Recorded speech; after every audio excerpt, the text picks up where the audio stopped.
ബംഗളൂരുവിലെ SBI ബ്രാഞ്ചിൽ പ്രാദേശിക ഭാഷയെ ചൊല്ലി ബാങ്ക് മാനേജറും ഉപഭോക്താവും തമ്മിൽ തർക്കം. ചന്താപുര ബ്രാഞ്ചിൽ ബാങ്ക് മാനേജർ കന്നഡ സംസാരിക്കില്ലെന്ന് നിർബന്ധം പിടിച്ചതാണ് തർക്കത്തിനിടയാക്കിയത്.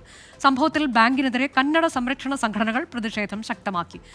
മുഹമ്മദ് റഹീസ്, ഇതിൽ ഇവിടെ സംഭവിച്ചത് എന്താണെന്നാണ് നമുക്കറിയാൻ കഴിഞ്ഞത്?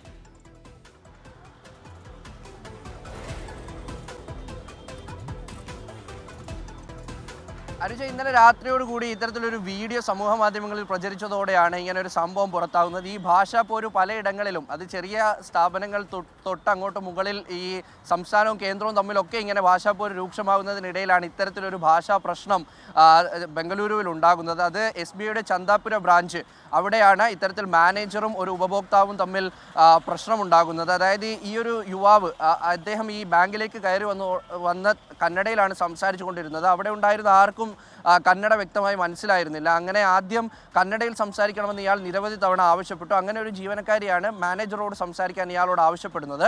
അങ്ങനെ മാനേജറുടെ റൂമിലേക്ക് അദ്ദേഹം പോവുകയും പിന്നീട് ഒരു വാക്പോരിലേക്ക് കാര്യങ്ങൾ നീങ്ങുകയായിരുന്നു. കന്നഡ സംസാരിക്കണമെന്ന് ഇയാൾ ആവശ്യപ്പെട്ടു. എന്നാൽ കന്നഡ സംസാരിക്കാൻ തനിക്ക് കഴിയില്ല. ഈ യുവാവല്ലല്ലോ, അല്ലെങ്കിൽ ഈ ഉപഭോക്താവല്ലല്ലോ തനിക്ക് ജോലി നൽകിയത്, താൻ ഹിന്ദി മാത്രമേ സംസാരിക്കുകയുള്ളൂ എന്ന് മാനേജർ നിർബന്ധം പിടിച്ചു. അങ്ങനെ എന്തുകൊണ്ട് കന്നഡ സംസാരിക്കാൻ കഴിയില്ല, ഞാൻ കന്നഡികനാണ് എന്ന് യുവാവ് തിരിച്ചൊരു മറുപടി പറഞ്ഞു. എന്നാൽ താൻ ഇന്ത്യക്കാരിയാണ് എന്നൊരു മറുപടിയാണ് തിരിച്ച് ഈ മാനേജർ നൽകിയത്. അങ്ങനെ അവിടെ ഒരു വാക്പോരുണ്ടായി.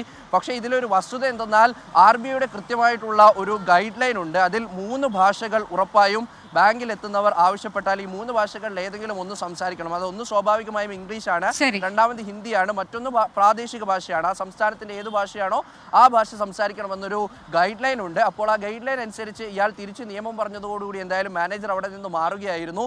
ഇപ്പോൾ കന്നഡ സംരക്ഷണ സംഘടനകളൊക്കെയും ഈ ബാങ്കിനെതിരെ പ്രതിഷേധവുമായി രംഗത്തെത്തിയിട്ടുണ്ട്. അനുജ, ശരി, ഭാഷയെ ചൊല്ലിയുള്ള തർക്കം കന്നഡയിൽ ഉണ്ടായിരിക്കുന്നതിന് വിശദാംശങ്ങളാണ് മുഹമ്മദ് റഹീസ് നൽകിയത്.